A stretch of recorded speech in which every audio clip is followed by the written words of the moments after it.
pengguna terbesar pinjol, judi online, dan investasi ilegal, dikarenakan hukum di Indonesia sangat lemah. Ya, pengguna pinjol, judi, dan investasi ilegal di Indonesia lebih tinggi dibandingkan negara-negara tetangga di Asia Tenggara. Salah satu faktor utamanya adalah dari faktor pendidikan. Jadi gini Bapak Ibu, pinjaman online, judi online, dan investasi ilegal masuk ke Indonesia itu tahun 2015 berbarengan. Ya, kenapa kok bisa masuk ke Indonesia tahun 2015? Padahal 2014, 2013, 2012 kita sudah pakai Android. Zaman Pak SBY kita udah pakai Android tuh, ya kan? Nah, tapi di situ sistemnya belum mendukung karena pada saat itu masih HSPD atau 3G.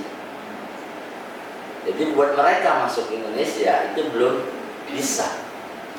Karena pada saat 2018 yang dihancurkan oleh pemerintah kita itu hanya kantong operasionalnya, tidak servernya. Kenapa kok bisa? Servernya nggak bisa. Kenapa kok servernya nggak sekalian diberantas? Karena mereka nggak mungkin Pak naruh servernya di Indonesia. Mereka naruh servernya itu paling dekat Malaysia dan Singapura.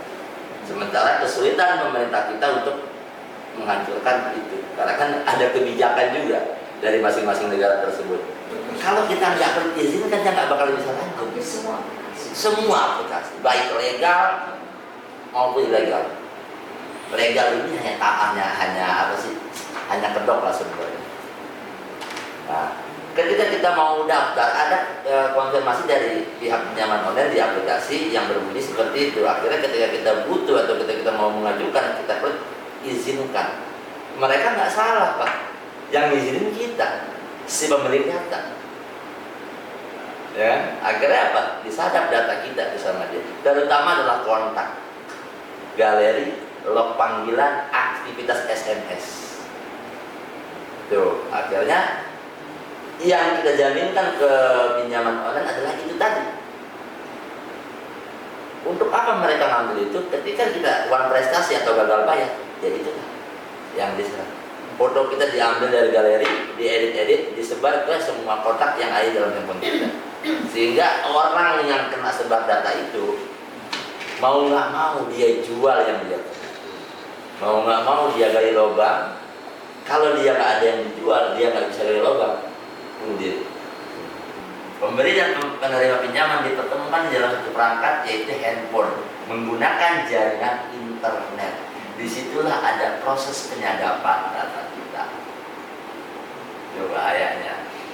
Yang beda zaman dulu nih Pak, kita kalau mau pinjam duit harus ke bank, ketemu sama orang banknya. Mau pinjam ke koperasi harus ketemu sama orang koperasinya. Sementara zaman sekarang kita mau pinjam duit nggak perlu ketemu sama orang bank atau sama orang koperasi, lewat handphone udah bisa. Nah, hukum pinjaman online ini sangat lemah sehingga Pak Mahfud berani mengeluarkan statement seperti itu. Peer-to-peer lending ini sangat lemah hukumnya. Kenapa sangat lemah? Karena mereka menggunakan tanda tangan elektronik. Karena suatu kesepakatan atau suatu perjanjian dikatakan sah secara hukum apabila ditandatangan basah di atas materai. Sementara semua pinjol itu menggunakan tanda tangan elektronik, baik yang ilegal ataupun yang legal. Makanya dasar hukumnya lemah. Nah, maka dari itu mereka menyadap handphone si